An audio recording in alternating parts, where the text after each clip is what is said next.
back again. We have another story, another incredible journey, another narrative that we're going to be able to explore, look at, find out where are the false narratives, what's going on as far as being able to craft the true narrative, the legacy that Susan's going to leave behind. But just real in brief, Susan and I met several years ago through Play Don't Pause group that Alan, and I found that was such a great way to be able to meet people. But I love this aspect because now we get to find out a little bit more behind the scenes, a little bit more of the history. So Susan, thank you for being here.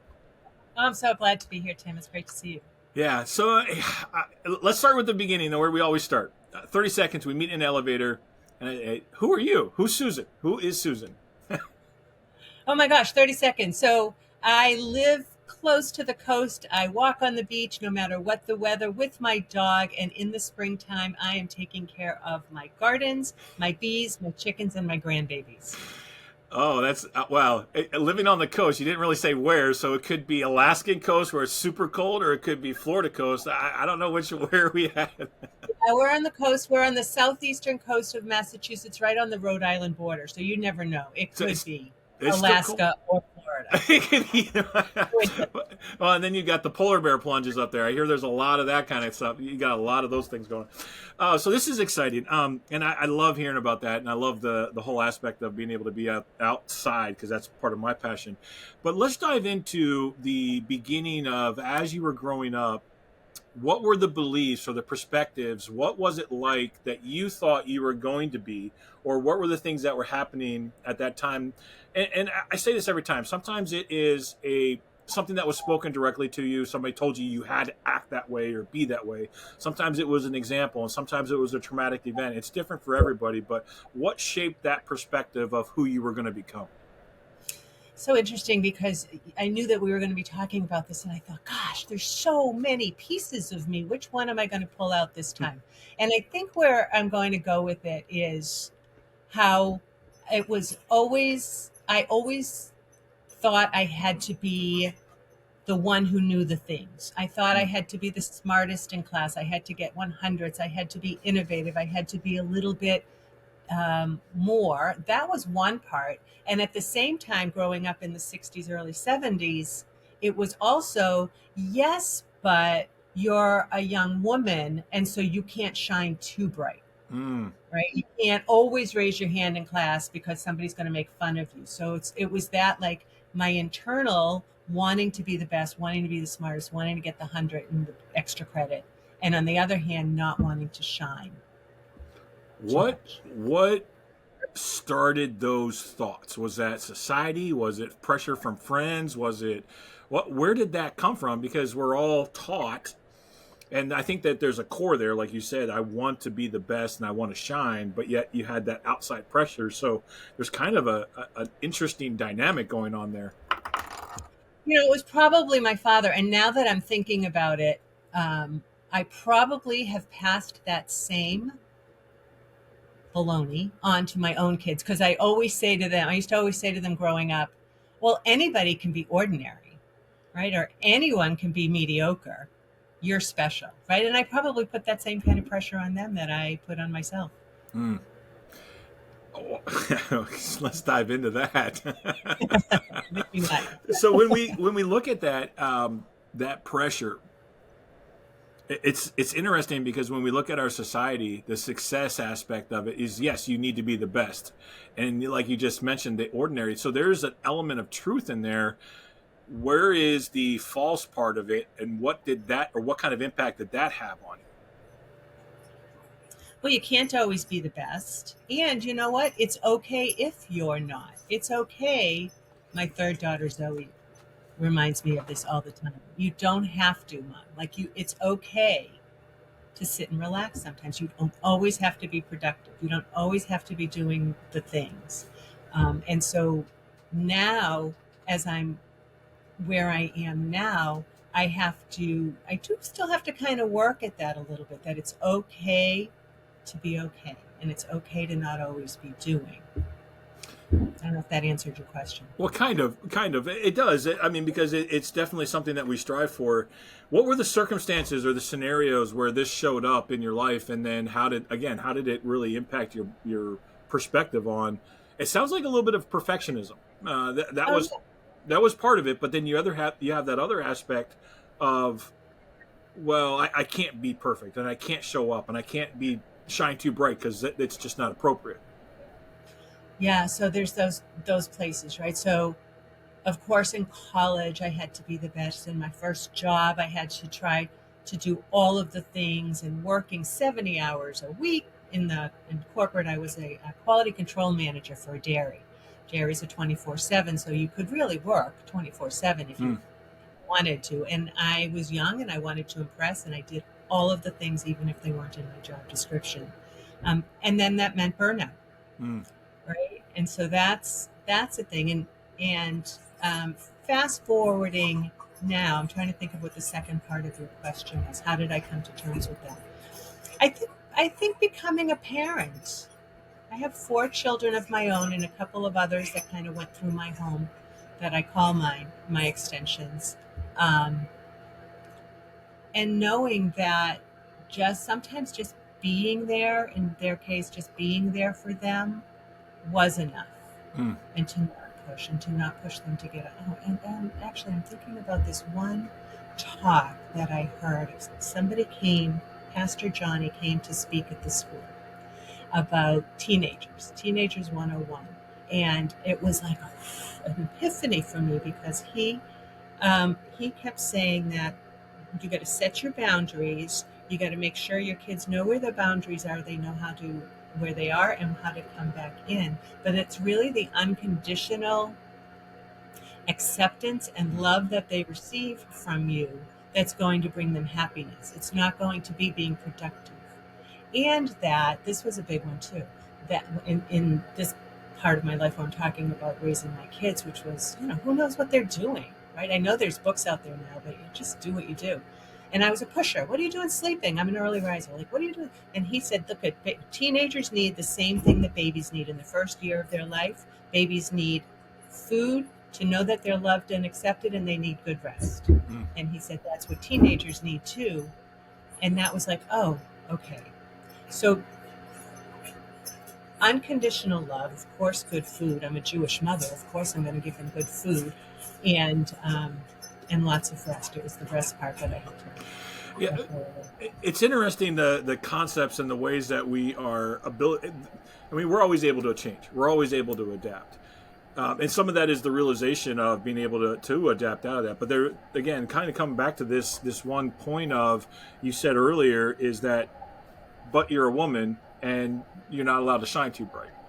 How did that impact some of the things that you did? Was it a, like, I'm going to show them anyway kind of a thing, or was it a, I'm going to back off a kind of a, like, how did that impact your presence and the way that you were going to show up to the world? That's a good question, and I'm not really sure how to answer it. I think that probably what I would say is how I handle it now. I handle it a lot better, of course. We're different times now than we were back then. But I think it's always served me to not um, be loud and bombastic about things.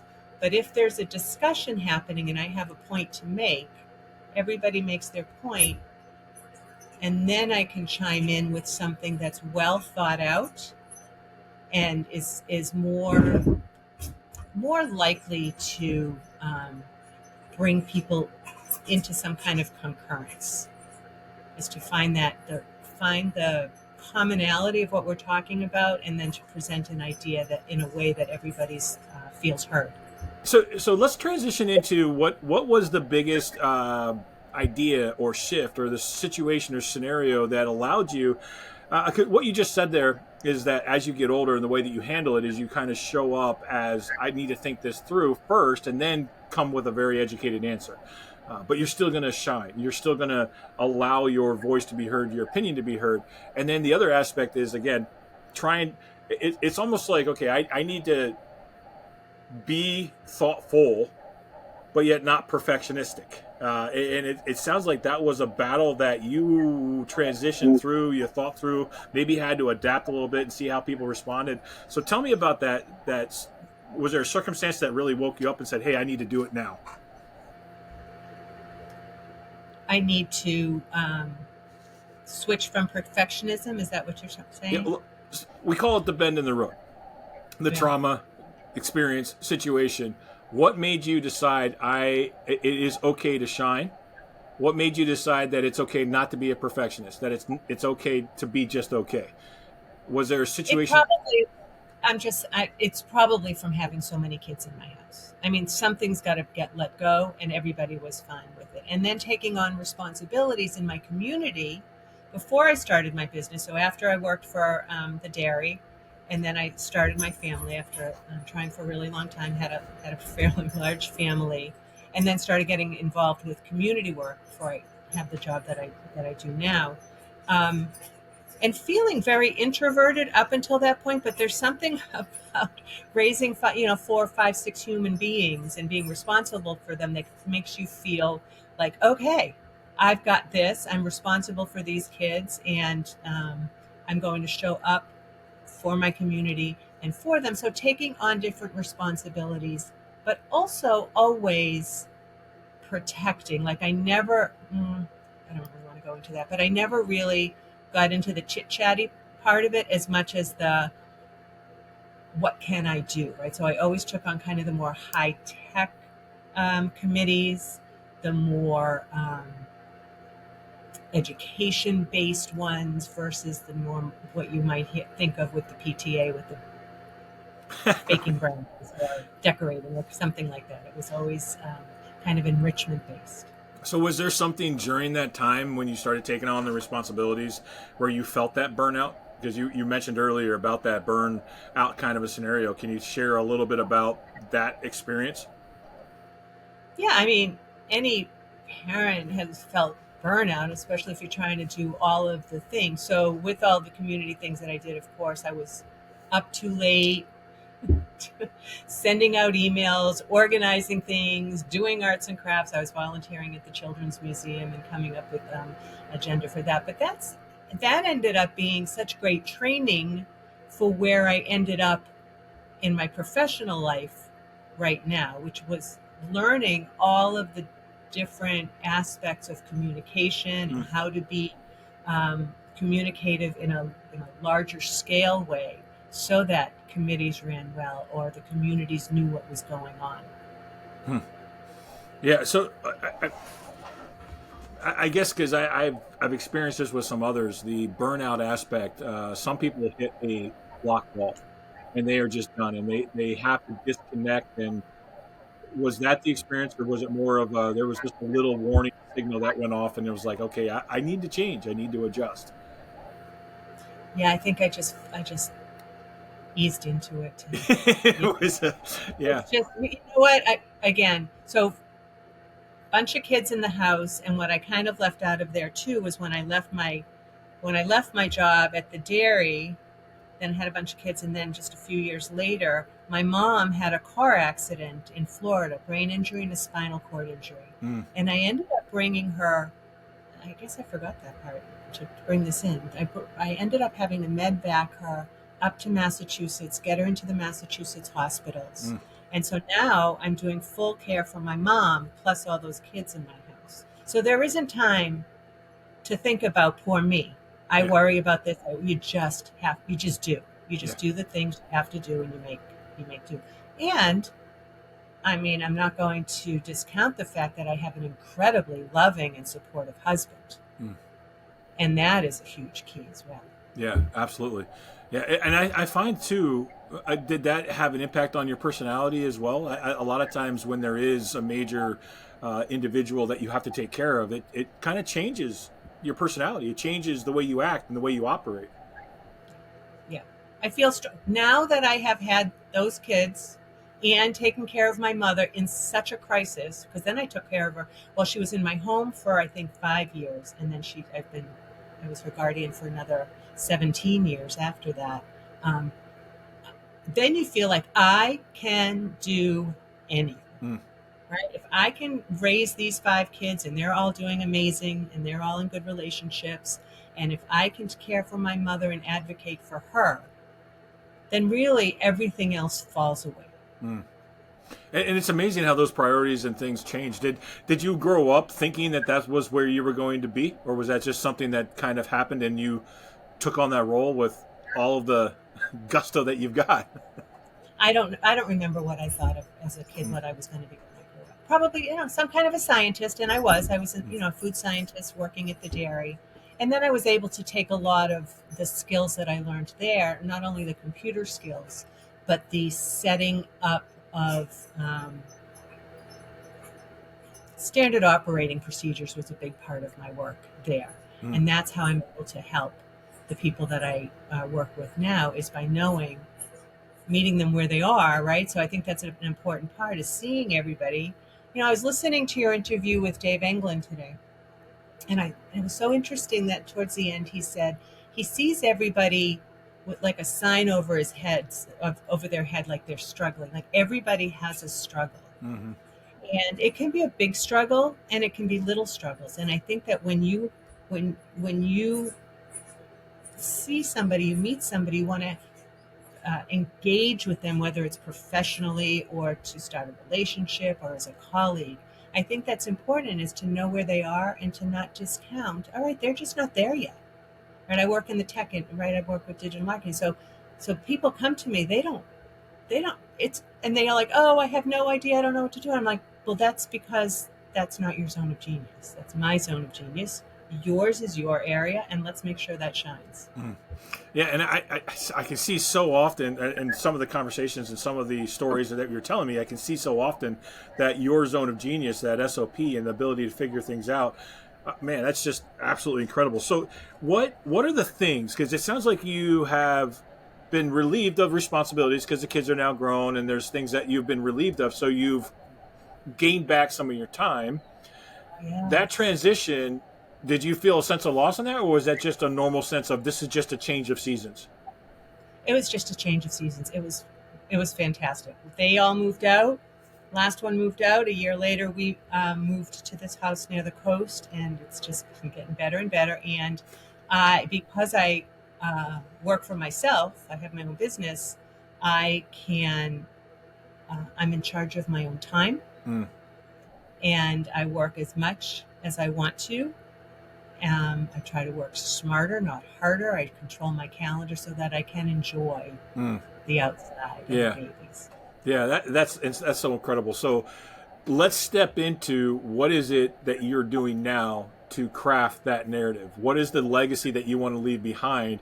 And that includes both the outreach that you see from a social standpoint and how you interact with the community, as well as the internal of what you just said, like protecting my time and spending that time. What are the habits and the routines that you go through? Yeah, I'm so strict with my calendar. This has been probably one of the biggest gifts that I've given to myself, is that every Friday morning I meet with a bunch of other entrepreneurs. Every Friday we meet and we take turns leading kind of a CEO power hour. Mm. And we just take stock. What we look at our calendar for next week or for the next month. We also do quarterly 12-week year planning. So weekly we look at our calendar. We look at all the sticky notes that we've got hanging around. We organize them. We try to put them into the calendar if we can. We make sure that we're following up on networking. We make sure that we're following up on invoicing and taking a look at our revenue, which is so important. And then as far as my calendar, I am strict about what slots I open up to be able to talk with clients or with collaborators, so that I'm always holding Fridays as my business planning time. Mondays is one of my grandbaby's days. Wednesdays is my implementation day for my clients. So if I stick to that, and then once a month I do a webinar, so I have to figure out all of the marketing for all of that. So I'm just really strict with my calendar. I would say that is part of it. There was more to the question you just asked. All of that stuff. I mean, that's one element, and that's I knew that was going to come out based on the conversation that we were having, and to say that you are very, because time is the one thing we don't get back. We don't. Nobody has any more of it. You can't get it. You have to be very, very proactive in managing that time. So that's just makes sense that way.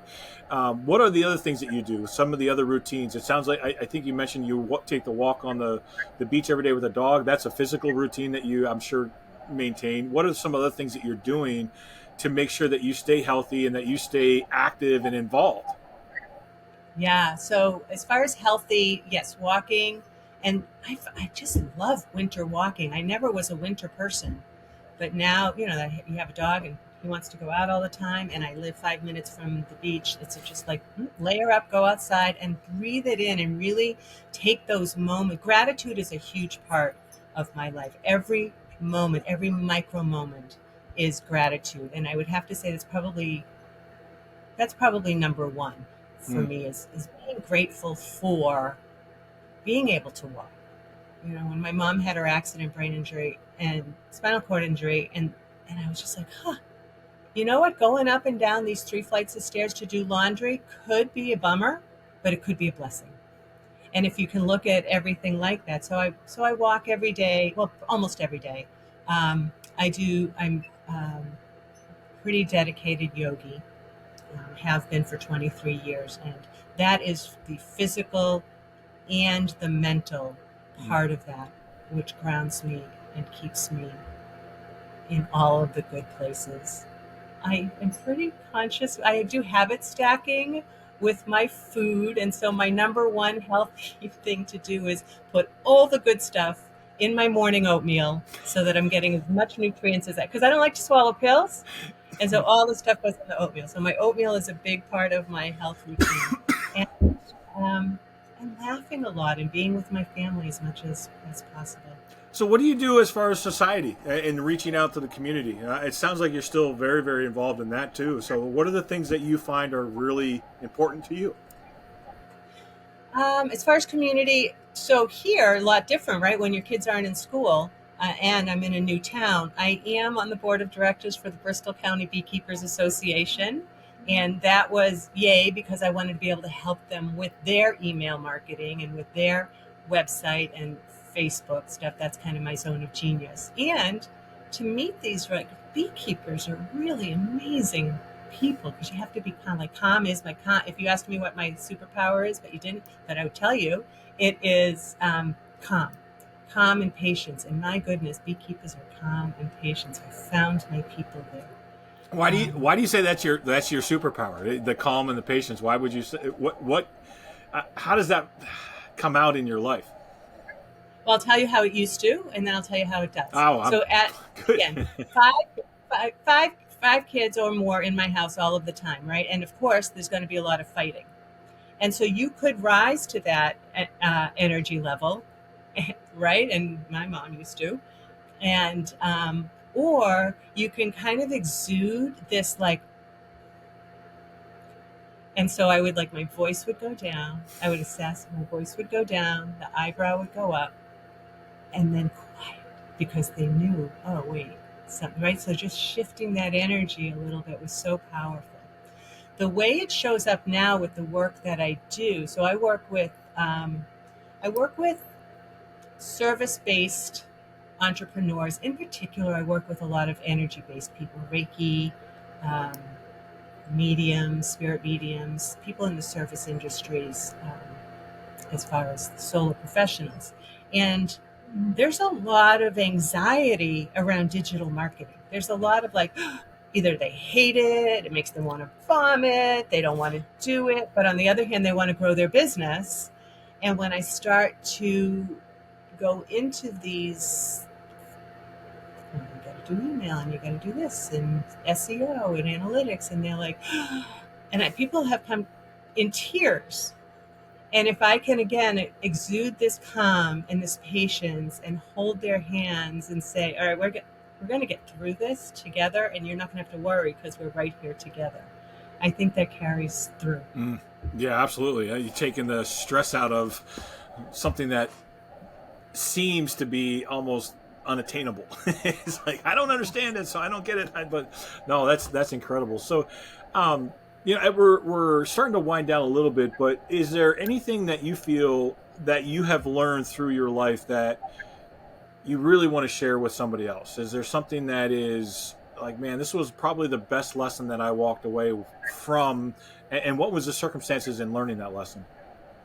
Yeah, when in 2008, when the economy was bad, and I thought, well, I had a little business again, a lot of kids in the house taking care of my mother, but I was like, well, maybe I'll go go back into corporate. And the advice that I got was, in writing my resume or putting out my things, was, Susan, you sound too. I forget the word he used, but you can already tell from talking to me what it was, right? It was just nobody talks about energy. Nobody talks about feelings. Like, you can't do all of that. And when I started the whole interviewing idea, and that was like in my head that Michael had told me that, I couldn't do it. And so when I couldn't do it and feel aligned. And so when I switched and trusted myself to show up authentically, much like I am here today, to just show up as I am and know that I have all of that knowledge behind me and know that I can bring it up and present it when I need to. I think that has been, like, to be really comfortable sitting with yourself is so important. And again, so to pass that on, so when I work with my clients and they're feeling kind of anxiety about the marketing or website or their email or any of these things, when I say to them, look, at all you have to do is answer questions honestly, and you just have to show up in your zone of genius, and you have to be really comfortable that you know the answers that people are going to be asking. And when you do that, when you show up with generosity and consistency, your people will be attracted to you, and the people who don't align with you are not going to be attracted to you, and that's okay. Yeah, yeah. So how would you? And this is probably the $1,000,000 question. If you were telling your kids and speaking to your kids specifically about what you just said, how would you phrase that? How would you put that into terms and saying, "Hey, this is okay"? It's going to be that what other people think of you is not your business. Mm. So this is Don Miguel Ruiz, The Four Agreements. Have you read that book, Tim? Yeah, I have, yes. Oh my gosh, it changed my life. And whenever anyone asks me, oh, what would you tell your younger self? I would say that, to read The Four Agreements. If you are doing what you feel is your very best all of the time, and you're living your truth, other people's opinions of you don't matter. Isn't that incredible? Great advice. It's too often we think about it. And that's part of the false narrative that often people live, is they're trying to live up or live out what other people think they should be doing. And yeah. Oh, wow. Great stuff. So you mentioned this briefly, and I do want to bring that up. You mentioned that you work with digital marketing, you do with email campaigns, you work with service-based companies. Can you just give me like a 30-second, minute or so just about what you do as far as an organization and a company? Because it's interesting. I love the approach of the calmness and you relieve all that anxiety that would normally come with that. So what do you do exactly as far as the business? So right now, what I'm finding people need more than, like, that. Maybe they have websites. That's okay. I can hook them up with people who do websites if they don't already. Graphic designers. I know you've had a number of people on your show about that. There are many people. I'm pretty much planting my flag in email marketing, and that is because, again, you've already had a taste of my control issues out there in social media world. It's just too chaotic, and I feel like it's just people shouting all of the time, and then you get all the things. You get imposter syndrome, you get the fear of missing out, all the things. So the reason I stay in email is because I can control the messaging, I can control who's on my list. And so the reason that I'd be out on social media would be to get people into my list. Now, one of the things I don't spend a lot of time on is sales funnels. But what I do spend a lot of time on is, how can we as service-based professionals show up with more generosity and consistency and give more and give more and give more. So what I really do is I help people figure out what their opt-in is, create their landing page for them, and then make some kind of an automated email sequence so that they're bringing people in with, again, generosity. Just give, give, give, give, so that they don't have that ick feeling around digital marketing. Yeah, it sounds like the perfect marriage between SOP, your all the operating procedures, and building relationship, which is the two things that obviously have come out through this conversation, and that just is a perfect marriage between those two components. You're good at what you do, Mr. Kroll. But it's amazing when you see how people, when they're confident, just as you are, and you step forward with, like you just said, all of that knowledge that comes in, it gives you that self-confidence, and you've really worked through some of the challenges. It's just amazing how people can show up in others' lives and just fix and change things. So, kudos to you for doing that. How can people get in contact with you? What's the best way to be able to get with you, whether it's a website or email? How can people find you? Yeah, I'm pretty easy to find. Susun Finn. The name of my company is Rise Above Noise. So if you look up Susun Finn, I'm not the surgeon Susun Finn. The other one. Digital market Susun Finn.